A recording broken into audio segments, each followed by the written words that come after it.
Welcome back to Explaining Everything, the channel where we dive into the stories and mysteries behind everyday things. Today's question comes from one of our curious viewers. Best of everyone 4, 3, 6, 8. Thanks for the suggestion. Best of everyone. You asked, why does inflation happen? Inflation is something we all experience, whether it's at the grocery store, the gas pump, or when debating whether $20 for popcorn at the movies is really worth it. But what's actually driving those price hikes? And why does it seem like every year our money buys a little less? If you've ever been frustrated by rising costs or just curious about what's going on behind the scenes, stick around as we break down the causes of inflation right here on Explaining Everything.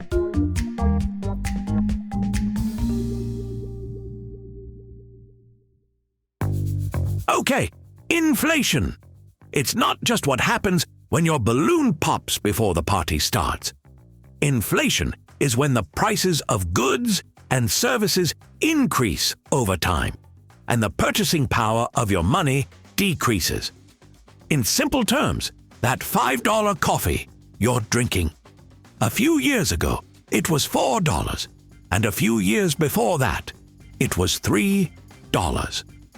At this rate, by 2040, we'll all be refinancing our mortgages just to afford a latte. But why does this happen? Is there some secret cabal of economists who love messing with your grocery bill? Not exactly.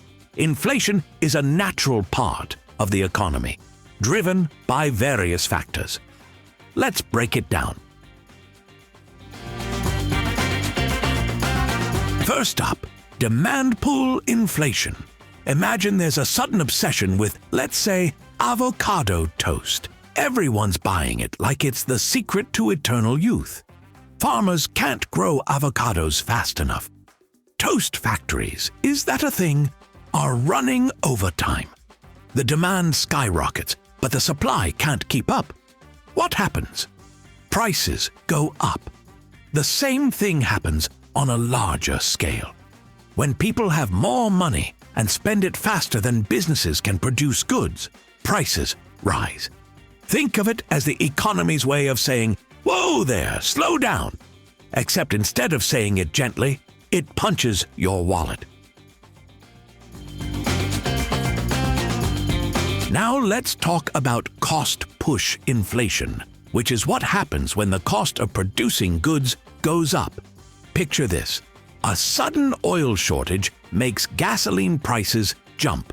Since gas is needed to transport goods, the price of everything from bananas to fidget spinners increases. It's a chain reaction, like dominoes, but way less satisfying to watch. Cost-push inflation can be triggered by anything that raises production costs, like labor shortages, raw material hikes, or, I don't know, a factory run entirely by cats that unionized for better nap conditions. Here's where things get spicy: the money supply. If a government prints too much money, the value of each individual unit drops. It's like adding water to soup. You have more liquid, but it's less satisfying. This is called hyperinflation, and it's why printing money isn't the magical solution to poverty some think it is. Sorry, Reddit. Take historical examples like Germany in the 1920s or Zimbabwe in the 2000s.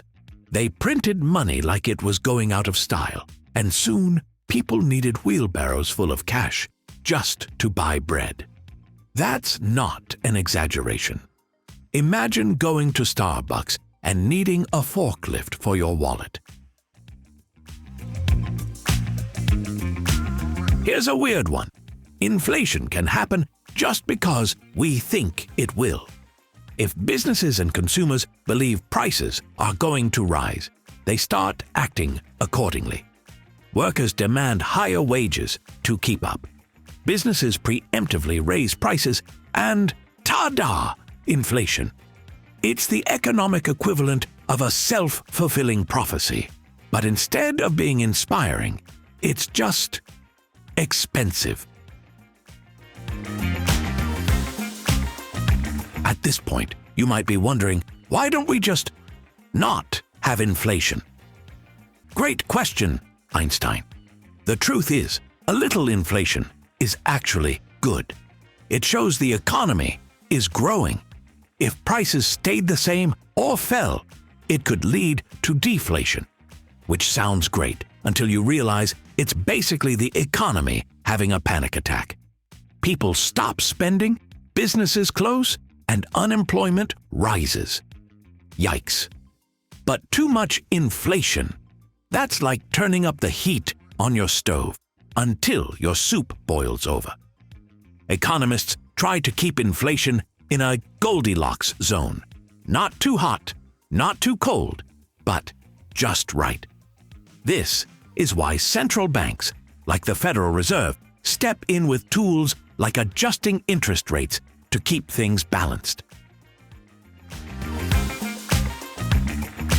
Now that you're armed with all this knowledge, you might wonder, what can I do about inflation? Unfortunately, unless you're secretly the head of a central bank, there's not much you can do to stop it. But you can prepare for it. Invest wisely, save when you can, and maybe skip the $12 artisanal oat milk matcha frappuccino. Or don't. Life's short, and caffeine is important. To sum up, inflation happens because of supply and demand imbalances, rising production costs, excess money printing, and even people's expectations. It's a complex dance of economic forces that affects everyone, from the billionaire buying yachts to the kid buying candy. So next time you notice prices creeping up, remember, it's not just a conspiracy to ruin your day. It's the economy doing its best to keep up with a world that's constantly changing. And maybe, just maybe, you'll appreciate that $6 coffee a little more. Or, switch to instant.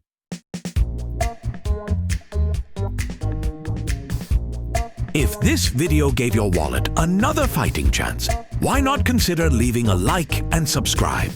Also, if you have suggestions for our next video, feel free to share them in the comments below. We'll be sure to give you an acknowledgement for your contribution. Thank you for tuning in, and join us next time here in the channel that answers all the why, what, who, where, and how questions you've always wondered about. Here on Explaining Everything.